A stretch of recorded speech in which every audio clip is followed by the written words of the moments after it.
The Ottoman Empire had been in decline for decades.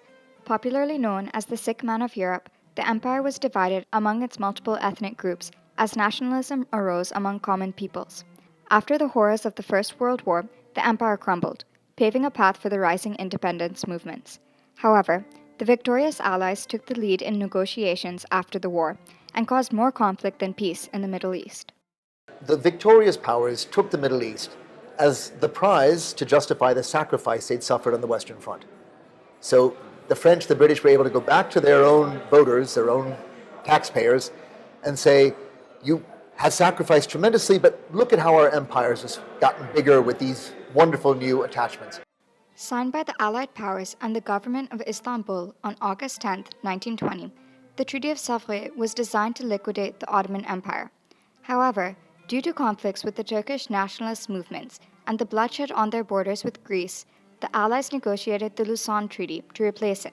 The Lausanne Treaty aimed to resolve territorial disputes within the Ottoman Empire.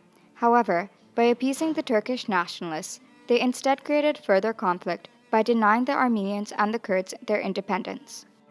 The Treaty of Sèvres formed an independent Armenia, an autonomous Kurdistan, and gave Greece control of eastern Thrace, the Anatolian west coast, and the Aegean Islands. However, the Turkish nationalist movement had separated from the Istanbul government, and the Sèvres Treaty failed to provide Turkey with the land which they believed was rightfully theirs to claim. In an effort for it to be revised, the Turks refused to sign the treaty. When the Great War began, the Ottomans asked the Armenians to fight for the Central Powers. In response, Armenians living under Russian control allied with the Triple Entente, while Ottoman Armenians fought alongside the Central Powers. The Ottomans began to accuse the minority of treachery. Shortly after a defeat in a battle against the Russians, the Ottomans carried out mass killings and sent countless Armenians to concentration camps. After experiencing and witnessing these acts of discrimination, the Armenians were relieved when the Treaty of Sèvres granted them separate land to build an independent nation. This short-lived period of contentment ended when the Turks refused to sign the treaty, and it was replaced by the Lausanne Treaty. The Treaty of Sèvres required the Ottoman Empire to hand over to the Allied powers those who were responsible for the massacres in the Armenian genocide, so the war criminals could be prosecuted. As the treaty was annulled, so was the Armenians' hope for justice after an era of suffering. So young, but I remember it in my mind. I imagine my house, and I see they were all surrounded with Kurdish men and Turkish soldiers, and they all rushed in the house, in the village. They took everything what they could carry, everything. Before the Treaty of Sèvres, a settlement between Sir Mark Sykes of Great Britain and François-Georges Picot of France was negotiated during the Great War in 1916. An undisputed example of European imperialism, the Sykes-Picot Agreement dealt with territory in the Middle East and spheres of influence Britain and France would control once they won the war. The borders assigned in the agreement were ratified by both countries and declared law in the Treaty of Sèvres.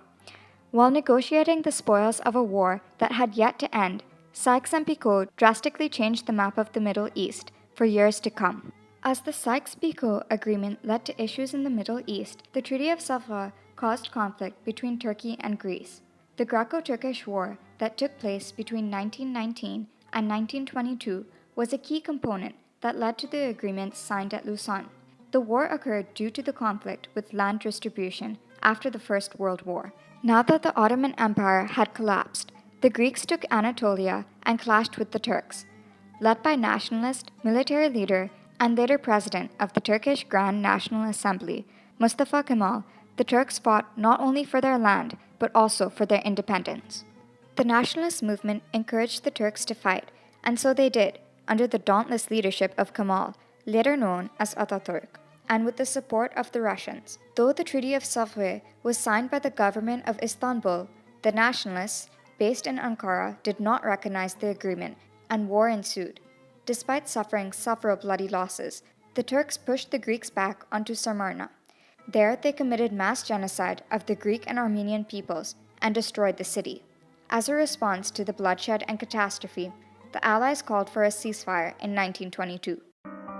The Greek army, when it was retreating, did what armies traditionally always have done, actually. You can't blame them for being particularly unprincipled about this, but they set fire to every town they retreated through, so as to deny it to the oncoming enemy. You can imagine the effect this would have had on the civilian population.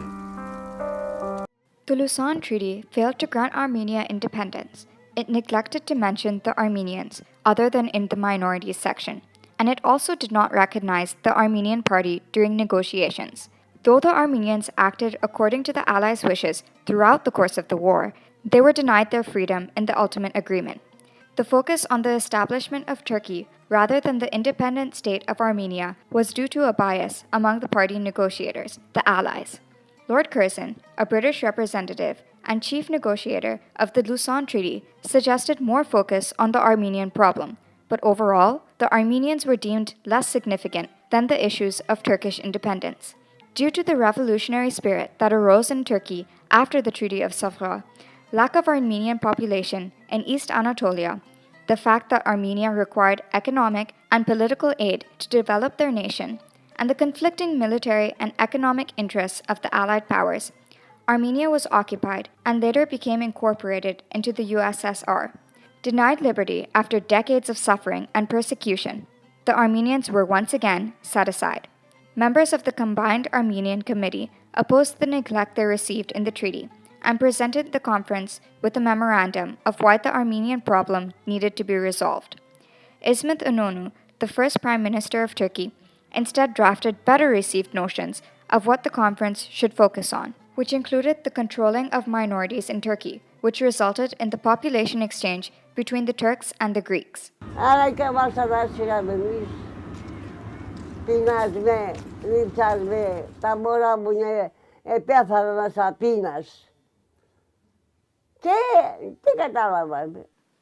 A big compromise in the Lausanne Treaty was the ensured protection of minority Muslim Turks in Greece and minority Greek Orthodox Christians in Turkey.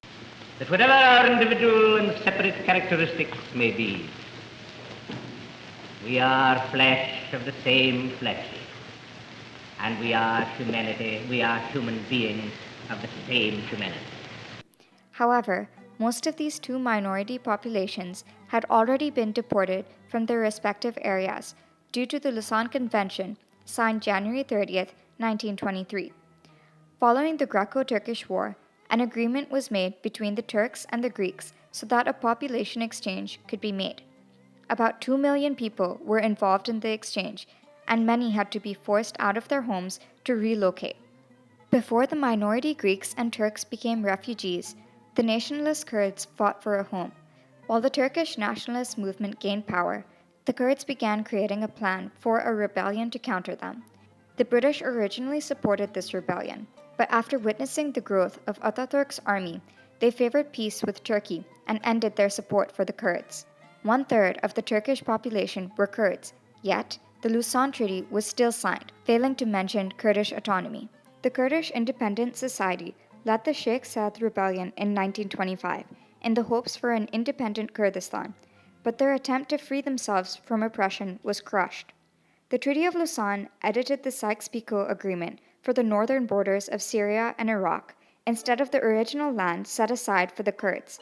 The Kurds remain stateless and scattered among these makeshift borders today. Atatürk and the Ankara government agreed upon the Treaty of Lausanne that was officially ratified by all parties involved on the 23rd of August, 1923. And I'm very, very pleased indeed to say that the result of the expression of our views, the examination of our views, has been to advance, I believe, very substantially the prospects of a successful Lausanne conference. The war was a major cause for the creation of the treaty, as the Turkish nationalists would not be satisfied until they possessed total sovereignty.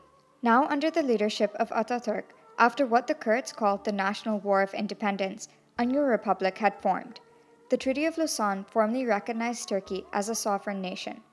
It attempted to improve upon the conflicts that arose after the Treaty of Sèvres in 1917, but other than distributing land to a few Middle Eastern countries, what it accomplished was far from a resolution.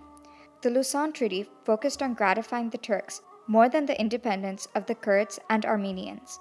While at first the Allies denied the Ottoman Turks their sovereignty due to their alliance with Germany in the Treaty of Sèvres, they turned on their Armenian allies and the stateless Kurds in hopes of avoiding more conflict with the Turks.